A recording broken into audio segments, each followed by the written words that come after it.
Pemirsa Intens investigasi, rumah tangga Paula Verhoeven dan Baim Wong hingga hari ini santer dikabarkan sedang tidak harmonis. Keduanya pun sama-sama jarang terlihat bersama dan tidak pernah lagi memposting kebersamaan di media sosial. Karena santernya isu tak sedap terkait rumah tangga Paula dan Baim, banyak video-video lawas kembali viral membahas soal rumah tangga mereka seperti yang viral belakangan ini. Video Paula yang mengungkapkan bahwa menjadi seorang perempuan harus bisa hidup mandiri dan tidak ketergantungan dengan orang lain. Lalu, seperti apakah penilaian psikolog?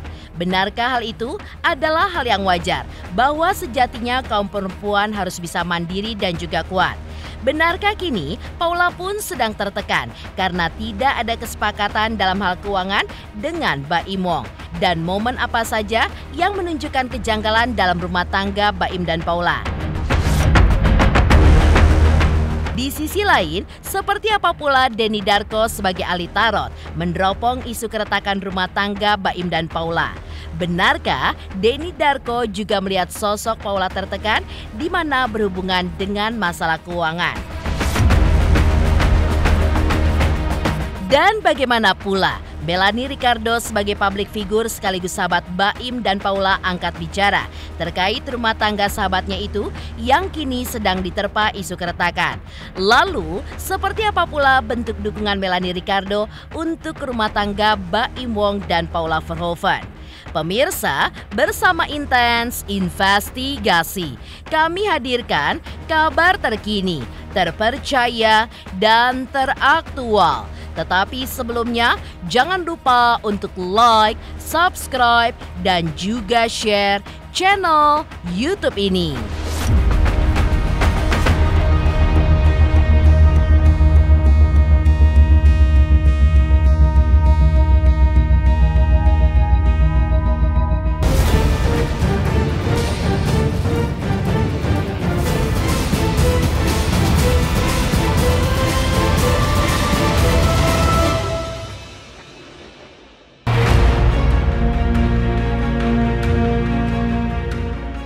Baru-baru ini ramai di media sosial terkait kemunculan potongan video yang memperlihatkan Paula Verhoeven saat sedang berbicara di sebuah tayangan. Ya, dalam potongan video tersebut, Paula pun menegaskan bahwa ia belajar agar tidak tergantung dengan manusia. Walaupun manusia adalah makhluk sosial, namun menurut Paula, apapun yang dilakukan orang lain tidak akan berdampak ke diri kita, seperti orang lain yang bisa saja mengecewakan kita. Maka dari itu, sebagai perempuan, Paula pun mempunyai prinsip dalam hidupnya bahwa perempuan harus bisa mandiri dan juga menjadi perempuan yang kuat. Atas viralnya potongan video Paula yang membahas tentang menjadi seorang perempuan harus mandiri dan kuat, hal itu pun mendapat perhatian dari seorang psikolog. Menurutnya, hal itu adalah hal yang wajar, mengingat setiap orang seharusnya bisa berdiri di atas kakinya sendiri tanpa ketergantungan dengan orang lain, terutama kaum perempuan. Hal itu pun ditegaskan lantaran jika melihat di Indonesia sendiri, sang pencari nafkah adalah sosok suami. Untuk itu, sebagai perempuan ataupun istri, setidaknya harus bisa mandiri, di mana hal itu pun dilakukan demi kepentingan diri sendiri, seperti untuk keinginannya mendapatkan sesuatu yang tidak selalu meminta kepada suami. Jadi buat aku perempuan tuh harus mandiri karena ya kita harus jadi perempuan yang kuat. Orang berbicara itu bisa merefleksikan apa yang ada di dalam dirinya, tapi bisa juga tidak. Apa yang dia lakukan itu karena misalnya dia melihat orang lain, pengalaman orang lain, ataupun dari cerita-cerita tertentu. Tapi pada intinya kalau apa yang dikatakan bahwa perempuan itu harus mandiri, ya memang benar. Terlepas dari apa itu menyindir seseorang atau tidak, tapi benar manusia itu harus bisa berdiri di atas kakinya sendiri, mau perempuan mau laki. Terutama perempuan, kenapa di Indonesia biasanya pencari nafkah itu adalah ayah, breadwinner-nya adalah ayah. Sementara perempuan itu adalah biasanya urusan domestik. Tapi walaupun dia urusannya domestik, tetap aja harus bisa mandiri dan kemudian mencari apa yang dia harus atau mendapatkan apa yang dia harus dapatkan karena misalnya pendidikannya dan sebagainya gitu.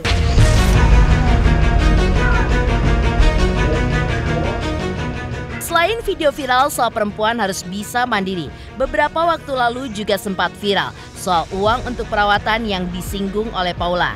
Walaupun video lama, namun hal tersebut kembali viral dikala rumah tangga Baim dan Paula diterpa isu keretakan.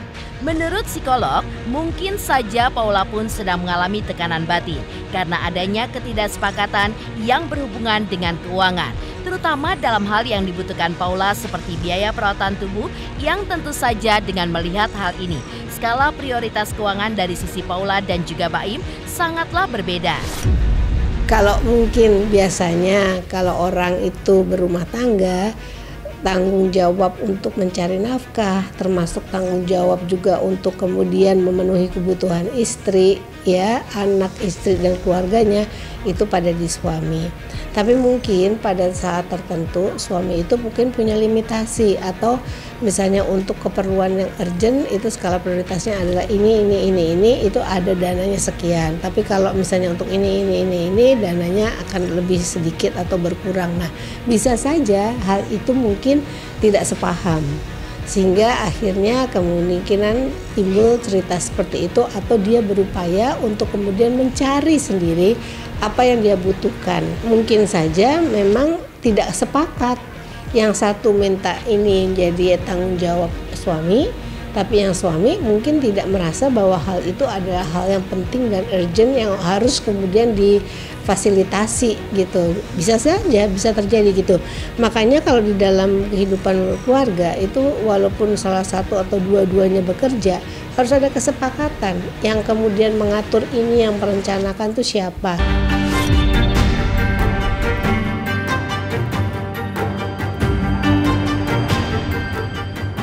Walaupun di satu sisi, Paula juga bisa bekerja menghasilkan uang.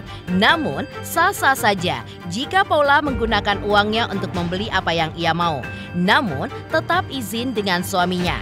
Karena di satu sisi, suami juga memiliki skala prioritasnya sendiri untuk masalah pembagian keuangan.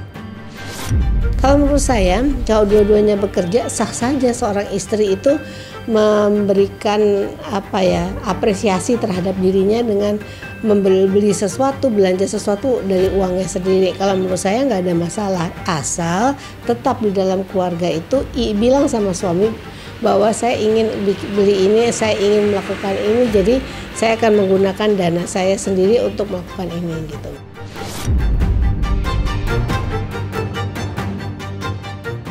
Momen terakhir yang menjadi kejanggalan dalam rumah tangga Paula adalah di saat Baim Wong terlihat sendiri saat menghadiri pernikahan salah satu karyawannya. Namun, menurut psikolog, momen di mana Baim dan Paula kerap menjalani keseharian tanpa adanya kebersamaan belum tentu menjadi pertanda sebuah keretakan dalam rumah tangga mereka. Karena bisa saja hal tersebut hanya menjadi 1-2 kali terjadi. Namun, yang terpenting untuk menyelamatkan rumah tangga mereka, menurut psikolog, jangan pernah berjarak ataupun pisah rumah.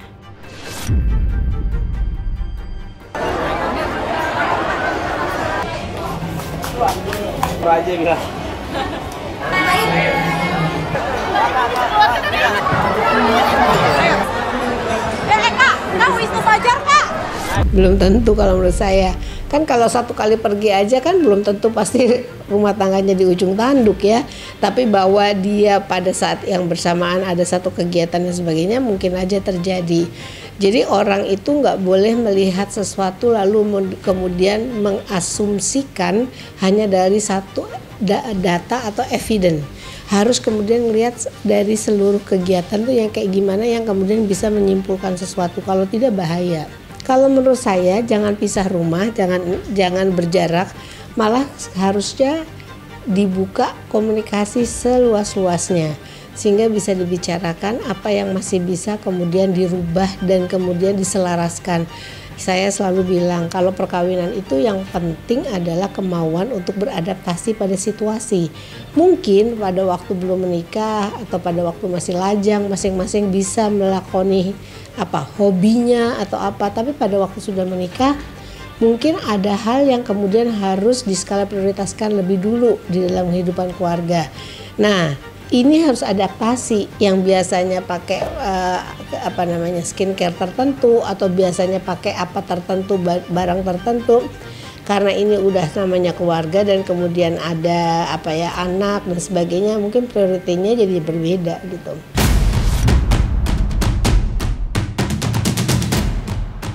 Lantas seperti apa Denny Darko sebagai ahli tarot ketika meneropong isu keretakan rumah tangga Baim Wong dan Paula Verhoeven? Benarkah hal itu pun belum bisa dikatakan keretakan, di mana lebih tepat dikatakan sedang terjadi masalah di dalam rumah tangga?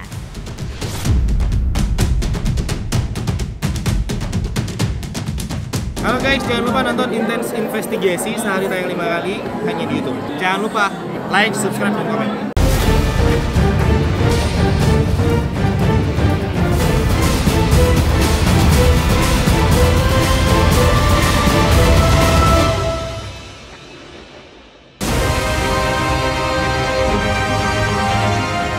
Menurut teropong kartu tarot Denny Darko, isu keretakan dalam rumah tangga Baim Wong dan Paula bukanlah hal yang bisa disebut keretakan. Hal itu pun beralasan, karena menurut Denny Darko, Baim dan Paula hanya memperlihatkan keduanya yang jarang muncul bersama akhir-akhir ini, dan tidak ada kabar yang memproklamirkan bahwa keduanya akan berpisah. Sehingga hal ini pun bisa disebut sebagai pasangan suami istri yang sedang mempunyai masalah rumah tangga, seperti yang terjadi pada masyarakat umumnya. Mengingat Baim dan Paula adalah seorang public figure dan bekerja di dunia entertainment yang kehidupannya selalu disorot, maka mungkin saja Baim dan Paula tidak ingin mempublikasikan terkait masalah rumah tangga itu.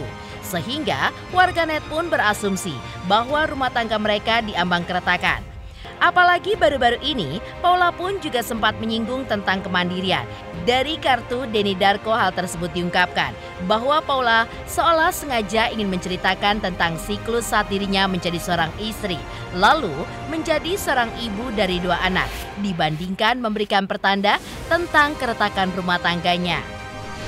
Keretakan rumah tangga itu sebenarnya disebut retak itu gimana ya? Kalau saya bahkan nggak mengatakan ini retak karena mereka ini baru nggak muncul bersama-sama saja. Saya bilang ini bukan masalah retak ya, tapi lebih ke mungkin terjadi sesuatu yang berbeda dengan apa yang mereka sepakati terlebih dahulu, sehingga mereka akhirnya lebih pilih untuk munculnya ini nggak bersama-sama. Tapi kan kita belum mendengar berita tentang apakah mereka akhirnya berpisah rumah atau terus kemudian nggak berjumpa dengan anak-anaknya. Yang saya harap itu juga nggak terjadi dan kita tidak mendengar, yang artinya saya merasa bahwa keretakan, kalau kita menggunakan kata keretakan itu sepertinya terlalu berlebihan. Jadi kalau saya kira sih ini permasalahan, dan setiap rumah tangga pasti ada masalahnya, dan mungkin saja ini masalah yang mungkin tidak diberitakan karena kita tahu bahwa Baim ini kan memang ya dengan dulu sebagai seorang pemain sinetron yang protagonis, Paula yang seorang supermodel, terus kemudian mereka bersama. Baim ini di YouTube itu terkenal dengan sosial eksperimennya, sehingga masyarakat pasti akan merasa bahwa dia ini lebih dekat ke segala hal yang berbau seperti sosial eksperimen itu tadi. Tapi yang pertama yang saya lihat di sini dari kartu The World, kita tahu bahwa Paula seakan-akan ingin menceritakan siklus yang dihadapi seorang wanita saat mereka menjadi seorang istri, terus kemudian menjadi seorang ibu, di mana ia menjadi independent woman, yang artinya semua permasalahan ini dia harus tackle sendiri. Nah, tackle sendiri artinya kan mungkin saja sebagai seorang ibu yang harus memikirkan anaknya, sebagai seorang wanita yang pasti memiliki keinginan untuk dirinya sendiri, dan juga harus menjadi seorang istri pula.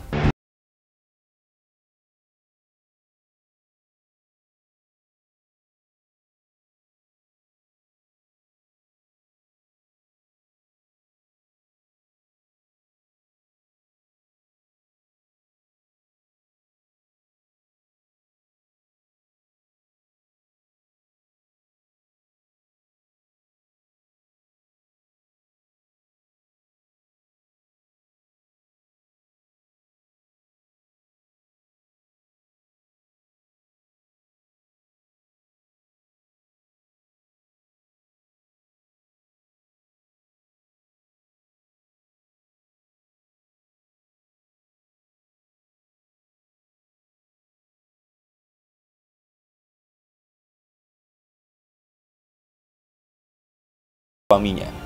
Termasuk saya lihat waktu kejadian di kantor polisi itu kan Paula sebenarnya nggak mau, tapi terus akhirnya dia patuh kan pada suaminya. Saya tidak mengira bahwa Paula akan mau dan berani mengambil resiko menyatakan sebuah hal yang mungkin penting tapi tidak berkoordinasi dulu dengan Baim. Jadi kalau saya pikir itu maksud yang berbeda dengan apa yang dikira oleh orang-orang. Itu bukan yang dimaksud dengan berhubungan dengan keretakan atau enggak dinafkahi oleh Baim. Yang saya pikir ya pasti masih dinafkahi. Dan kalau saya kira sih enggak secara langsung ini berhubungan. Tapi kalau permasalahan itu saya pikir ya harusnya ada ya permasalahannya. Maksudnya bukan dibuat-buat untuk gimmick film Lebayuknya ini. Saya melihat dia tertekan dengan perekonomian, tapi bukan karena Baim enggak menafkahi. Juga tertekan dengan perekonomian di sini bukan artinya dia juga kekurangan uang. Tapi mengetahui sebuah kenyataan bahwa setelah menjadi seorang ibu, otomatis semuanya ini nggak berpusat pada dirinya, tapi berpusat kepada dua anak-anaknya ini tadi. Uang yang didapatkan kalau dulu mungkin akan bisa, beli tas, baju yang dia inginkan, pergi perawatan ke tempat yang dia mau, atau berlibur healing bersama dengan teman-temannya. Tapi sekarang semuanya itu kayak mau melakukan itu ingatnya anak, mau perawatan ingatnya anak. Jadi kalau saya kira sih tertekannya lebih ke arah transformasi seorang Paula Verhoeven ini dari supermodel menjadi istri dari Baim Wong, terus kemudian dia harus menjadi ibu dari Tiger Wong dan Keanu, yang kalau saya kira itu bukan permasalahan yang mudah loh.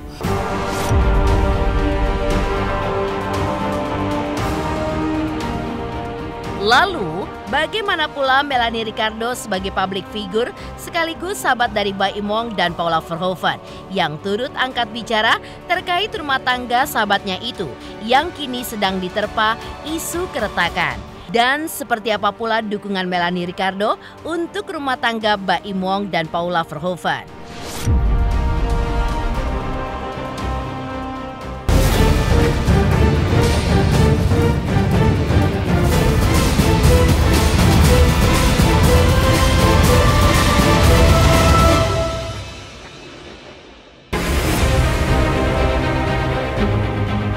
Mengingat isu keretakan rumah tangga Baim Wong dan Paula sudah menjadi perbincangan panas warganet, tentu kabar tersebut juga sampai di telinga para artis lainnya, terutama sahabat-sahabat Baim dan Paula di dunia keartisan, seperti salah satunya Melanie Ricardo. Untuk itu, Melanie Ricardo sebagai public figure sekaligus sahabat Baim dan Paula pun akhirnya angkat bicara. Walaupun di satu sisi, Melanie pun tidak bisa berbicara banyak terkait rumah tangga Baim Wong dan Paula yang sedang diterpa isu keretakan. Termasuk bocoran yang diberikan oleh Nikita Mirzani soal Baim yang akan segera menjadi duda. Melanie pun hanya bisa mendoakan yang terbaik bagi rumah tangga kedua sahabatnya itu. Serta apapun keputusan Baim dan juga Paula, Melanie pun hanya bisa mendoakan semoga keputusan itu pun bisa membuat keduanya sama-sama bahagia. Pasangannya mana? Hah? Ih, Baim mau jadi duda. Baim mau jadi duda. Baim undang untuk breakfast, kita ngobrol segala macam, sharing, tapi kan nggak bisa dibagiin ke teman-teman. Ya pokoknya kita doain yang terbaik lah pastinya ya. Namanya pokoknya semua apapun yang kita lihat pasti kita doain yang terbaik. Apalagi mereka kan orang-orang yang baik banget gitu.